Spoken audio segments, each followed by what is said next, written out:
Hello, Moon here. Since Granblue Fantasy Relink is getting a massive update, a lot of people have returned and some new players have joined as well. So I checked on YouTube and there doesn't seem to be a proper guide for Zero Spell. So I'm here to make a thorough guide that should be easy to understand and execute for most people. So without further ado, let's get to it. Before tackling Zero, I highly recommend that you get at least some of these sigils. It will make the run much less painful. So Auto Revive and Potion Hoarder, they're basically no-brainers. Auto Revive lets you revive automatically, so you can probably get like 1 or 2 extra revives out of it. And for Potion Hoarder, at level 15, you get 3 revival potions instead of 1, which is very handy. Guts isn't as good as the 2, but it's still nice. It's extra survivability, which you may need. Nimble Onslaught, also very important sigil. Every time you perfect dodge, you gain some SVA, which is very important since you need to full chain at the end of labors. This will help out a lot with it. Not only that, you'll make dodging things like Paradise Lost a lot simpler at level 16. This guide assumes that you're using the level 16 Nimble Onslaught, so if you're not using it, a lot of things may not work. Improved Dodge lets you dodge up to 7 times before you do the long recovery dodge, which is very good to use for most people. For less important sigils, but I think still very good to have, would be Uplift, which increases your SBA gain, which I've said earlier, very important. Fight Over Fight, very powerful sigil, but difficult to get. It cuts your attack by half, but makes perfect dodging much easier. It's nice to have, but don't sweat it if you don't have it. If you bought the deluxe version, it comes with one, so be sure to check that out. Untouchable Sigil is very good for characters with bad movement options. If your character has trouble making it in labors, you can use this, and increases the range of your dodges significantly. Improved Guard is a decent pick as well, and I will show you why throughout this guide. It will cover a lot of mistakes. If you're running with veteran players, I recommend that you bring all of them, especially since the DPS requirement is actually not that high. At the start, there will be purple lines on the ground.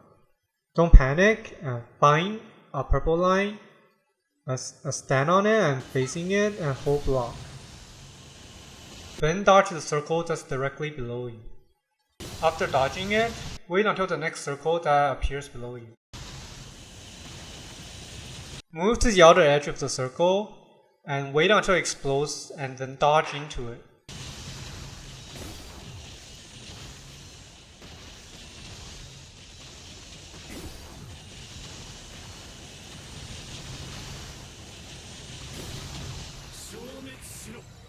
At the spawn point, there are 2 blind spots where the final explosion will not hit. Do jump rising attack into aerial combo to evade the incoming laser.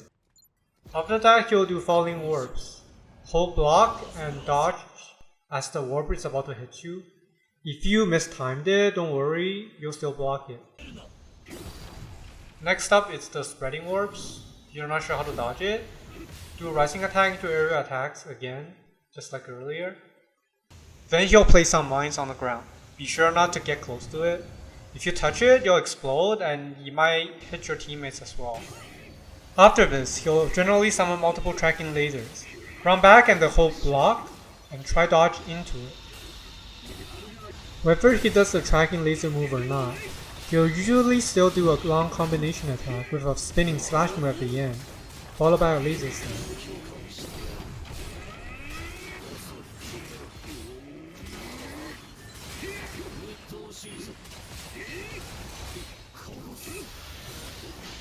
Since there are a number of variations, there's not a lot of advice I can give you, other than just to hold block and keep trying until you get a perfect dodge and then repeat.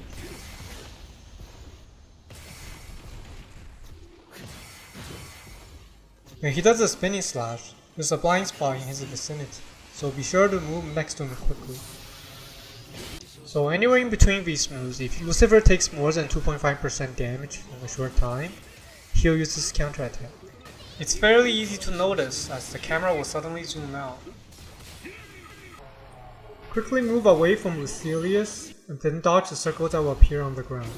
At this point, you should have dealt enough damage to make him go into overdrive and move into the next phase. To finish the circle stepping labor fast, be sure to focus on the outer areas of the stage first. Again, hold block before pressing dodge. That way, if you dodge too early or late, you'll still automatically block.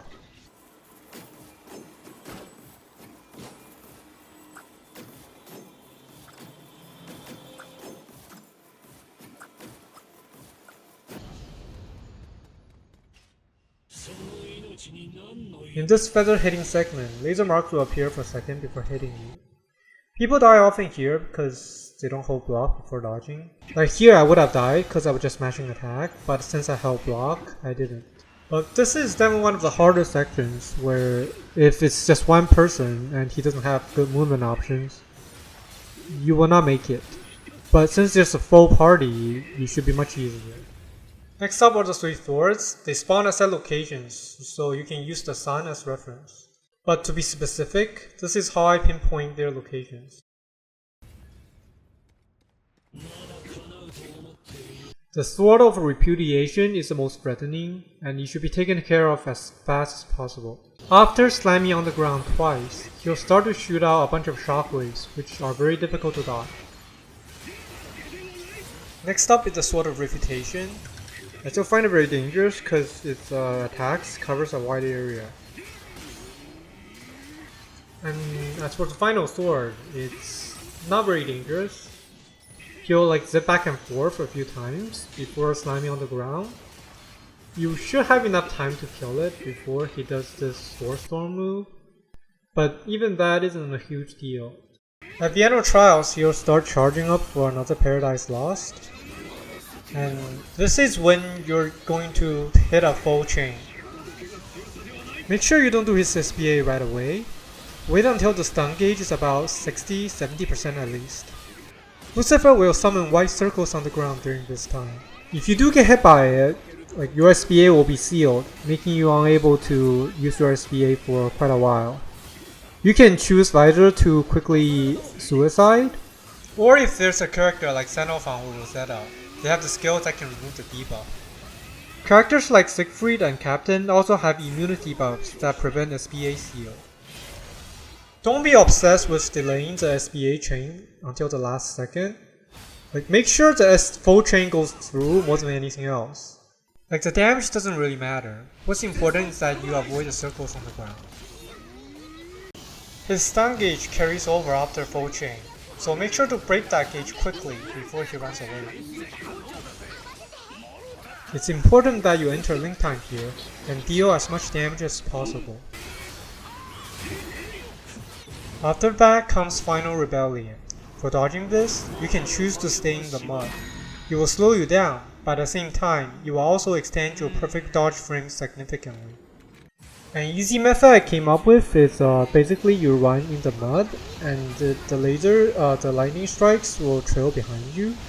As one comes down, you quickly dodge backwards and then you'll be able to hit a perfect dodge. This method will also work for the second part of Final Rebellion, where the trailing laser will come after you. You can just dodge into it and then run around for a little bit before you become vulnerable again. Finally, a giant warp will start to come down. Like as you see the circle appear, you can run to the outer edge, and as the circle completes, you can dodge into it again. If you perfect dodge a small orb with a shockwave, you're safe from everything that comes after for a short while. If you're the host, you have to worry about the final mud explosion, but other than that, you're pretty safe. In here, he'll start summoning falling orbs. Don't worry about them for now, as they will be frozen for quite a while. Take this opportunity to hit him for a few seconds. After summoning the orbs, he'll teleport to a random location. Hold the lock-on button to track him quickly. He'll shoot 3 sword beams. Don't panic. Stay still and try to perfect dodge into one of them. Run towards the sun to start hitting him. If you perfect dodge earlier, you'll be safe from all the subsequent attacks, as long as you stay on the left side. If you've dealt enough damage during this time, he'll use the counter attack again.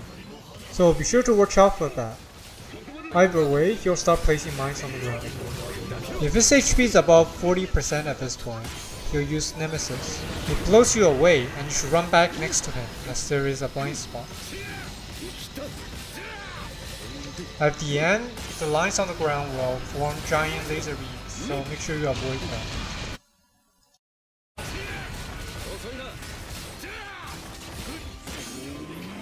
However, if his HP went below 40% anytime after the laser sweep, he'll go straight into Final Rebellion again. If his overdrive is full, he'll have to enter overdrive first before going into Final Rebellion. So what you want to do is to build his stun as much as possible before he enters overdrive or runs away. Then do a full SBA chain. That way you'll have 100% Link at your disposal. If you could only pull a free chain, be sure to drink up your party potions as they will fill the Link percentage. Now you can break his stun gauge to enter Link time again, as he is entering overdrive.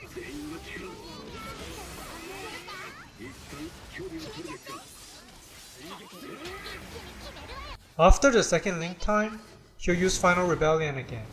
Play like how you would against his first Final Rebellion. From here, he'll use Spreading Orbs, Falling Orbs, Spinning Slash, then the Spreading Orbs will contract as he does a beam sweep. This sequence is extremely dangerous and I advise you to just rip out your SBA. After a full chain, you should be able to skip straight to the final phase, if not outright kill him. When Lucifer's HP falls below 10%, he'll start the final phase where he charges up for an attack, and you must defeat him before he finishes or it's game over. The free swords during labors will also be present, so be sure to watch out and try your best to stay alive. Lastly, don't be anxious about playing with other people. Most play this map simply for fun and don't really care about whether they clear it or not, so they will be more than happy to help. If you're still feeling nervous about asking strangers for help, you may leave a comment and we can arrange something together. Good luck.